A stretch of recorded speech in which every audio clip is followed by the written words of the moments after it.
वसंतनगरी news, आपल्या हक्काचं व्यासपीठ.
माननीय ज्ञानेश्वरजी भालेराव भाऊ यांच्या मार्गदर्शनाखाली 2014 पासून आम्ही अखिल महाराष्ट्र विश्वकर्मा सुतार समाज महासंघामध्ये माझ्या आदरणीय भाऊंनी सातारा जिल्हाध्यक्षाची जबाबदारी दिली.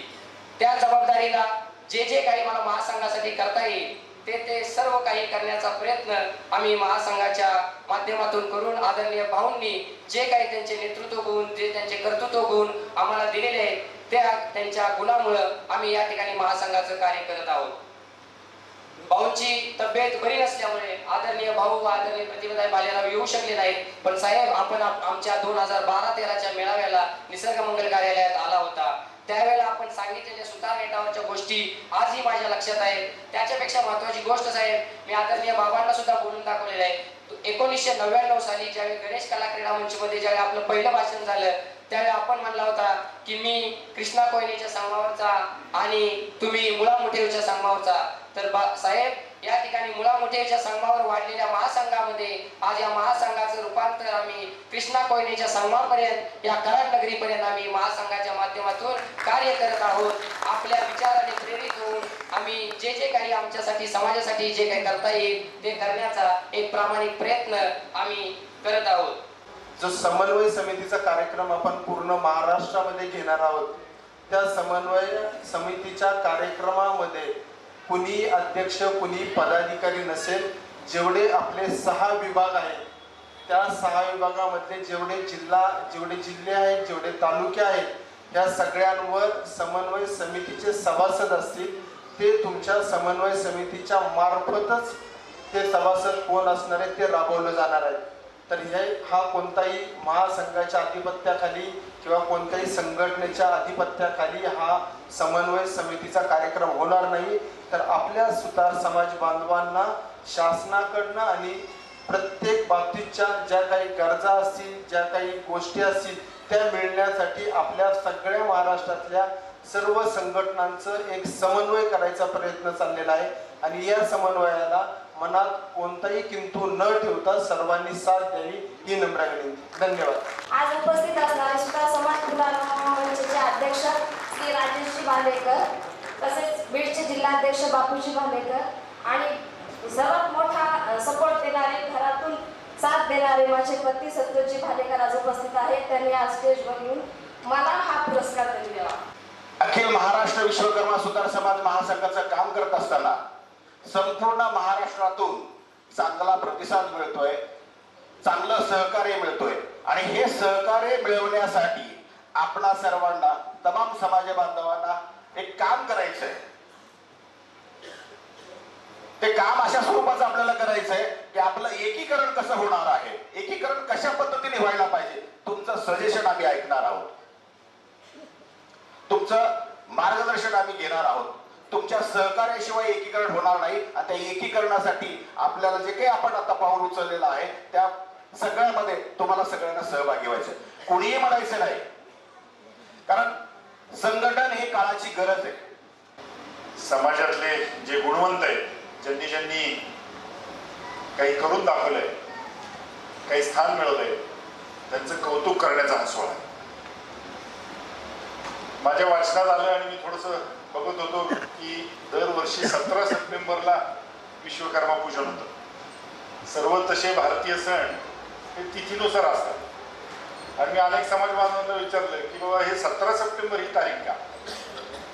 कारण एक आपली संक्रांत 14 जानेवारी आणि विश्वकर्मा पूजन दिन हा 17 सप्टेंबर इंग्रजी कॅलेंडर प्रमाणे का? मला बरं कोणाही उत्तर दिलं नाही. मी शेवटी शोधून काढलं की सूर्याच्या मार्गक्रमणापणे हा दिवस असतो आणि त्यामुळे सूर्याच्या मार्गक्रमणापणे असल्यामुळे 17 सप्टेंबरला हे पूजन घेतलं जातं. म्हणजे संक्रांतीसारखंच. प्रभू विश्वकर्मा यांना आपल्या हिंदू पुराणात विश्वाचे निर्मिती शास्त्राचे प्रमुख, स्थापत्य शास्त्राचे प्रमुख, अभियंत्यांचे प्रमुख, सर्व कारागिरांचे प्रमुख म्हणून संबोधलं जातं.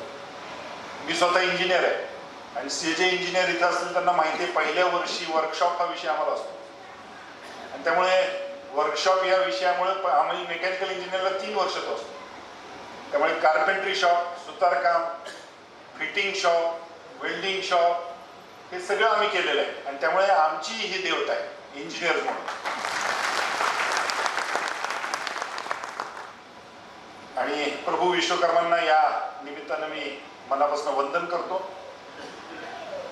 सामाजिक स्वरूपाच्या कार्यक्रमात आपण समाजातील गुणवंत व्यक्तींचा इथं सर्वांच्या हस्ते सत्कार करताय. सुतार समाजाची पारंपरिक कामं आणि प्रश्न हे माझ्या आधीच्या वक्त्यांनी सांगितलं की अध्यक्ष श्रीनिवास पाटील साहेब सांगतीलच. परंतु पारंपरिक स्वरूपाची जी कामं होती, गावातले अवजार, नांगर, गाड्या, फर्निचर, तंत्रज्ञान येत गेलं आणि उद्योग व्यवसायामुळे नवीन तंत्रज्ञान आल्यामुळे कदाचित आपलं वैयक्तिक जे कौशल्य होतं ते मागे पडत गेलं आणि त्यामुळं इतर पर्याय समाजाला शोधावे लागले. विनायकराव आज्ञबंध मला सांगत असतात, अनिलराव सांगत असतात काय काय प्रश्न आहेत आणि संघटन ते नव्याने कसं बांधायचा प्रयत्न करतात. आता नुसती कलाकारी किंवा कारिगिरी हातात असून चालणार नाही, त्याच्या मागचं जे शास्त्र आहे, त्याच्या मागचं जे ज्ञान आहे, मग ते आर्किटेक्चरचं ज्ञान असेल, इंजिनिअरिंगचं ज्ञान असेल, हेही आपल्या मुलांनी घेतलं पाहिजे. शिक्षणाशिवाय आणि उच्च शिक्षणाशिवाय कुठल्याही बहुजन समाजाच्या घटकाला याच्या पुढे पर्याय नाही. शिक्षण हे वाघिणीचं दूध आहे असं डॉक्टर बाबासाहेब आंबेडकर म्हणायचे, आणि ते सत्य आहे. मी अनेक ठिकाणी जिल्ह्यात जातो आणि शैक्षणिक उपक्रम असतात तर मुद्दामून तिथे सहभागी होतो आणि हेच समजून सांगण्याचा प्रयत्न करतो की शिक्षणामध्ये जी ताकद आहे ती कशातही नाही, आणि त्यामुळे शिक्षणात आपल्या मुलांच्या शिक्षणामध्ये गुंतवणूक केली पाहिजे. शिक्षणात केलेली गुंतवणूक ही सर्वात जास्त परतावा देणारी गुंतवणूक आहे. आज मला आनंद होतोय पाहताना, इथे सत्कार समारंभ पाहताना नगरसेविका आहेत, जिल्हा परिषद सदस्य आहेत, जज मॅडम आहेत, ज्यांना आपण त्यांच्यासमोर उभं राहून युअर ऑनर म्हणतो, त्यांचा आज इथं ऑनर होतोय. जज मॅडम आहे, कृषी अधिकारी आहेत, वकील साहेब आहेत. त्यामुळे समाज शिकतोय, शिक्षणाची गती ह्याच्यापेक्षाही जास्त झाली पाहिजे. आणि आज मोठ्या प्रमाणामध्ये गुणवंतांचा सत्कार वडीलधारी मंडळी, माता भगिनी यांच्या साक्षीनं आयोजित केलेला आहे. व्यासपीठावरील आदरणीय माजी राज्यपाल साहेब, इतर मान्यवर नेते, माता भगिनी, वडीलधारी मंडळी, खरोखरच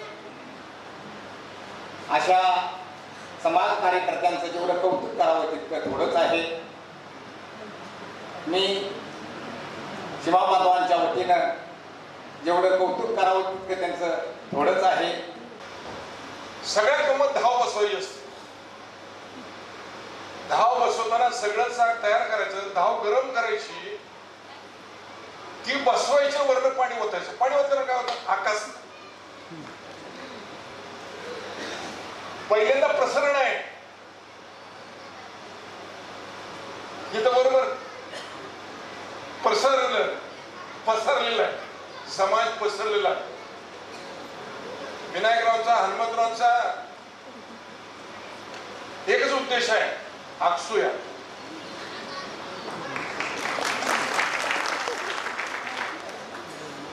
आपण कराडच्या ठिकाणी बसलो मुंबईला जायला, आणि 6 शीटचं बाकडं असलं तर शिरोड्यापर्यंत आपण उभं राहतो. मसुराकी म्हणतो, जरा सराकी. व्हॉट डू मीन बाय जरा सराकी? सारखायला शिका.